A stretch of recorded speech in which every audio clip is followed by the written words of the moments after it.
안녕하세요. 선생님이 책이 없어서 이거 사진 보고, 할 건데, 사실, 선생님이 두 번째 주에 못 와가지고, 어떻게 배웠는지 몰라서, 일단, 곱셈, 나눗셈, 덧셈, 뺄셈, 그냥 다 보여줄게요. 그리고, 여기 문제 선생님이 몇 개 골라서 example로 할 건데, 그거 말고 다른 거는, 학생분들이 한번 풀어보시는 걸로. 그래서 만약에 어렵거나 궁금한 게 있으면 코멘트로 적어서 하면 답해줄게요. 그러면 교과서 28쪽부터인데 일단 선생님은 그냥 한번 컨셉 정리해줄게요.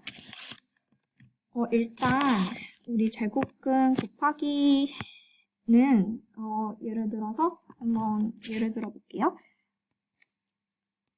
예를 들어서 곱하기가 이렇게 돼 있으면 사실 두 가지 방법이 있어요. 하나는 그냥 48 곱하기 6을 한 다음에 정리를 하는 방법이 있고 아니면은 그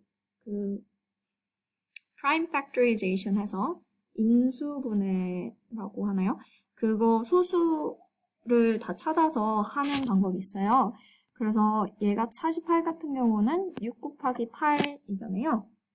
그래서 사실 6 곱하기 8 그 후로 가는 애는 8만 가면 돼요. 왜냐하면 결국에 지금 이 곱하기가 어떻게 되는 거냐면 6 곱하기 8 곱하기 6이 되는 거잖아요. 왜냐면 6 곱하기 8은 48이고 그 다음에 6은 그냥 6.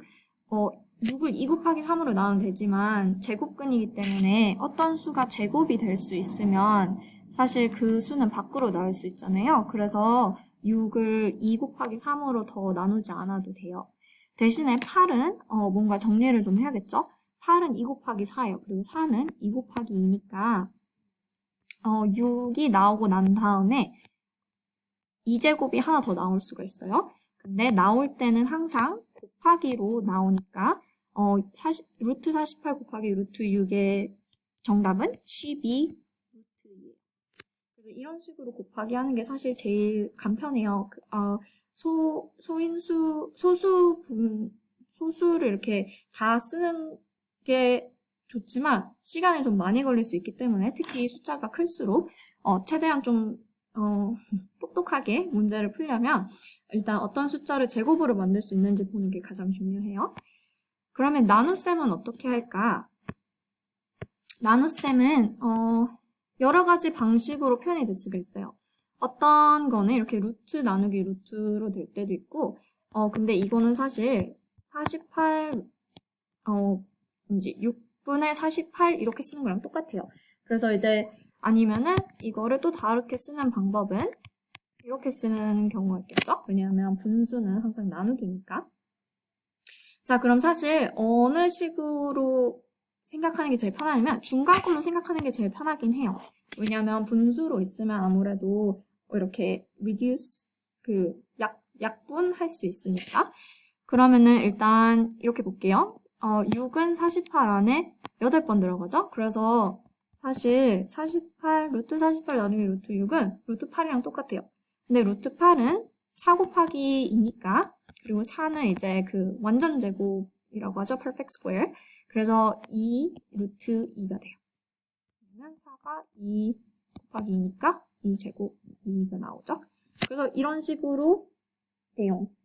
그래서 페이지 28쪽에 4번에 보면 4번 같은 경우는 그냥 나눗셈으로 이렇게 이런 식으로 나와 있는데 그거를 이렇게 분수식으로 고쳐서 한번 풀어보면 돼요.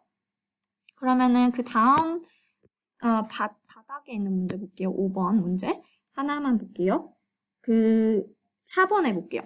5번에 4번 3 루트 7 곱하기 3 루트 30 나누기 루트 27 한국말로 뭔지 모르겠는데 펜다스라고 order of operation이 있어요. 그 괄호 먼저 하고 그 다음에 제곱 네, 하고 그 다음에 곱하기 나누기 그 다음에 덧셈 뺄셈. 근데 곱하기 나누기 할 땐 곱하기 먼저 하는 게 아니라 항상 이렇게 왼쪽에서 오른쪽으로 흘러가요. 그래서 얘 같은 경우는 일단 바깥 숫자끼리는 바깥 숫자끼리 곱해요. 그래서 9, 3 곱하기 3, 그 다음에 7 곱하기 30이 이제 안에 들어갔죠? 근데 이거를 루트 27로 나눈대요. 그러면은 이건 어떻게 쓸 수 있냐면 이렇게 쓰면 돼요. 그 다음에 이제 우리 약분하고 이렇게 정리할 거예요. 그러면 27하고 30은 서로 이렇게 약분이 되죠? 10번, 그 다음에 9번. 그 다음에 9 같은 경우는 이미 완전 제곱이기 때문에 이거를 어떤 식으로 쓸 수 있냐면요. 이렇게 쓸 수 있어요. 그러면은 완전 제곱이니까 3이 나가겠죠.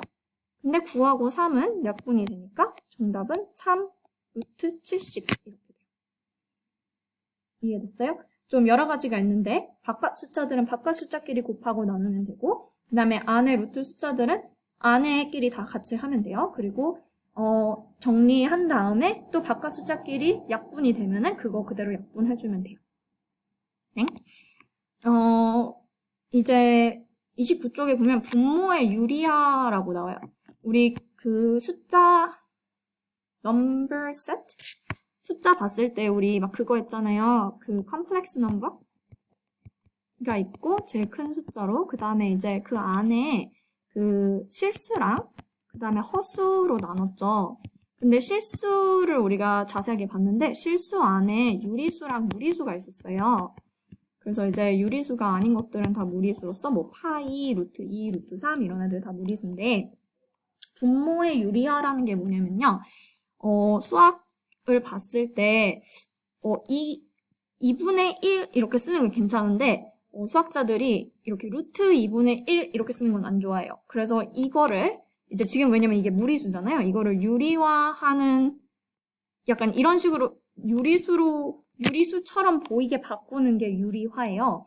그래서 제일 중요한 거는 뭐냐면 분모에 루트가 있으면 안 돼요. 그래서 루트를 어떻게 없애지 하고 고민을 해봤더니 루트를 없애는 방법은 그 제곱을 만드는 수밖에 없어요. 그래서 이거죠. 1이라는 숫자가 되게 신기한 숫자고 되게 중요한 숫자예요. 왜냐하면 내가 만약에 1을 곱하잖아요? 그러면은 그래도 값이 변하지가 않죠. 그래서 수학자들이 생각을 했어요. 어떻게 하면은 모양은 바꿀 수 있는데 값은 똑같이 놔둘 수 있을까? 하고 생각을 했더니 1 대신에 루트 2분의 루트 2로 쓰면은 결국엔 1이잖아요. 그래서 결국에는 값 자체가 바뀌지 않아요. 근데 대신에 만약에 이거를 이렇게 하면 이렇게 바뀌죠. 모양이 바뀌죠. 근데 등호는 똑같이 쓸 수 있어요. 왜냐하면 결국에는 1을 곱했기 때문에 이제 어떤 숫자 1을 곱하면 값이 바뀌지 않아서 루트 2분의 1은 2분의 루트 2랑 똑같아요. 그쵸? 약분으로 생각해도 사실 이렇게 생각하면 돼요. 2는 루트 2 곱하기 루트 2잖아요. 그래서 만약에 찡찡하고 약분하면 결국에는 원래 있던 모습으로 돌아가요. 그래서 이 과정을 분모의 유리하라고 해요. 그러면 한번 봅시다. 30쪽에 7번 한번 볼게요. 30쪽에 7번에 7번에 3번을 볼게요. 5 루트 6하고 루트 20이 나와요. 자, 그래서 사실 이런 문제 나왔을 때는 제일 쉽게 하려면 뭘 하면 되냐면요. 그냥 루트 20, 왜냐면 루트 20이 분모니까,를 곱하면 돼요. 그러면은 5, 그 다음에 루트 120 하고 20이 나오죠. 근데 사실 이 방법을 추천하지 않는 게, 이러면은 답을 쓸 때 약분을 또 해야 돼요. 그래서 사실 이 방법을 써도 되지만 그렇게 추천하진 않아요. 그래서 추천하는 방법을 제가 해볼게요. 루트 20 같은 경우는 사실 완전히 간단하게 쓰이지 않았어요. 아직 좀 뭐가 남았죠. 왜냐면 20은 4 곱하기 5잖아요. 그러면은 4는 완전 제곱이니까 2가 이렇게 튀어나갈 수 있어요. 그래서 이 상태로 시작하는 게 사실 제일 좋아요. 왜냐하면 그러면은 2는 이미 루트 안에 없기 때문에 이거를 유리화할 때 2 곱하기 루트 5 안 해도 돼요. 왜냐면 2 곱하기 루트 5는 사실 루트 20은 똑같으니까 그냥 루트 있는 애만 곱하면 돼요. 그러면은 밑에는 2 곱하기 루트 5제곱이니까 5가 되겠죠? 곱하기 5가 되고 위에는 5는 루트랑 전혀 상관이 없으니까 5 루트 30이 돼요. 근데 루트 30은 이미 제일 간단한 숫자고 아무 제곱, 완전 제곱이 없으니까 빠져나오지 못하죠?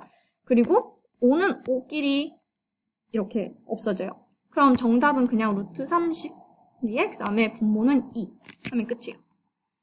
그래서 제가 말한 대로 첫 번째 방법을 써도 약분을 다 하고 다 하면 이 정답이 나와요.